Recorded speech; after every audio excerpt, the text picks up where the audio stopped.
మరో బ్రేకింగ్ చూస్తున్నాం. Radisson drugs కేసులో నేడు పోలీసుల ఎదుట హాజరు కావాల్సి ఉన్న డైరెక్టర్ క్రిష్ ట్విస్ట్ ఇచ్చారు. ముందస్తు బెయిల్ కోసం ఆయన హైకోర్టును ఆశ్రయించారు. అయితే 2 రోజుల క్రితం ఈ రోజు విచారణకు హాజరవుతానని ఆయన పోలీసులకు చెప్పారు. దీంతో ఆయన పోలీసుల ముందు విచారణకు హాజరవుతారా లేదా అన్న సస్పెన్షన్ కొనసాగుతుంది.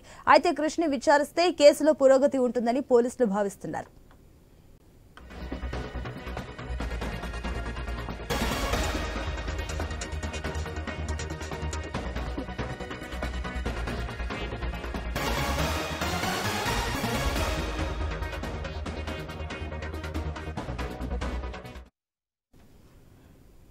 రాడిసన్ కేసులో నేడు పోలీసుల ఎదుట హాజరు కావాల్సి ఉన్న డైరెక్టర్ క్రిష్ ట్విస్ట్ ఇచ్చారు. ముందస్తు బెయిల్ కోసం ఆయన హైకోర్టును ఆశ్రయించారు.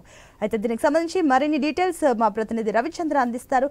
రవిచంద్ర, సునీత, అనేక మలుపులు తిరుగుతుంది రాడిసన్ డ్రగ్ కేసు సంబంధించి టెస్టులు కొనసాగుతున్నాయని చెబుతున్నారు. అయితే డైరెక్టర్ క్రిష్ వాళ్ళు వస్తారంటూ పోలీసులకు ముందే సమాచారం ఇచ్చారు. 3 రోజుల క్రితమే డైరెక్టర్ క్రిష్ నేను శుక్రవారం హాజరవుతాను, 10:30-11 గంటల సమయానికి వస్తున్నారు. ఇంతవరకు 10:30 కావస్తుంది. 10:30 వరకు ఇంతవరకు పోలీసులకు మళ్ళీ ఎలాంటి సమాచారం ఇవ్వలేదు, ఇలా వస్తారా రాదని.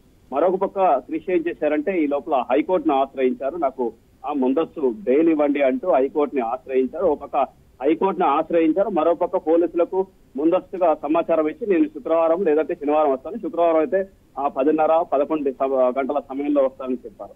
దీంతో పోలీసులంతా ఇవాళ వస్తారు, హాజరవుతారు. ఆయన నుంచి వాంగ్మూలం తీసుకొని ఆయన ఇంట్రాగేషన్ విచారణ మొదలు పెట్టాలని పోలీసులు భావించారు. అయితే ఇంతవరకు మళ్ళీ ఎలాంటి సమాచారం లేదు. అయితే క్రిష్ ముంబైలో ఉన్నారని పోలీసులు గుర్తించారు. ముంబై నుంచే మాట్లాడారు, ముంబైలో ఉన్నారన్నది పక్కా సమాచారం. అయితే ముంబైకి వెళ్లాలనుకున్న పోలీసులకు నేనే హాజరవుతాను, గచ్చిపౌలి పోలీస్ స్టేషన్ కు నేనే వస్తానంటూ క్రిష్ చెప్పారు. ఇంతవరకు క్రిష్ జాడలేదని చెప్పుకోవచ్చు. మరోపక్క క్రిష్ సంబంధించి హైకోర్టులో బెయిల్ పిటిషన్ కూడా అప్లై చేస్తున్నారు. అయితే బెయిల్ ఇస్తారా ఇవ్వారన్నది హైకోర్టు తెలుస్తుంది. మరో 2 రోజుల పాటు సమయం కావాలంటూ కూడా పోలీసుల్ని ఆశ్రయించేందుకు అవకాశాలు క్రిష్ నుంచి కనిపిస్తుందని చెప్పుకోవచ్చు. మొత్తానికి వాళ్ళ వ్యక్తిగత విచారణకు హాజరు కావాల్సిందంటూ వాళ్ళ పోలీసులు చెప్పారు. అయినప్పటికీ ఇప్పటివరకు క్రిష్ ఇప్పటివరకు రాలేదని చెప్పుకోవచ్చు.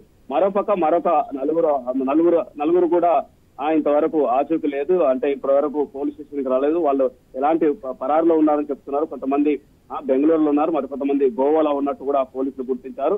అనేక మలుపులు తిరుగుతున్నట్టు ఈ కేసు సంబంధించి ఇప్పటికే 12 మందిని A12 గా 12 మందిని చేర్చారు. దీంతో విచారణ కొనసాగుతుంది. ఇందులో ఎక్కువగా విఐపీలు, సినిమాకు సంబంధించిన వాళ్ళు, రాజకీయ నాయకులు, విఐపీలు ఉండటంతో ఈ కేసు చాలా ఆచితూచి పోలీసులు అడిగేస్తున్నారని చెప్పుకోవచ్చు. ఎందుకంటే వాళ్ళ నుంచి వాళ్ళ వ్యక్తిగత ప్రతిష్ట కూడా ఇబ్బంది కాకుండా ఆ విధంగా కూడా ముందుకెళ్తున్నారని చెప్పుకోవచ్చు. Sunitha, thank you Ravichandra.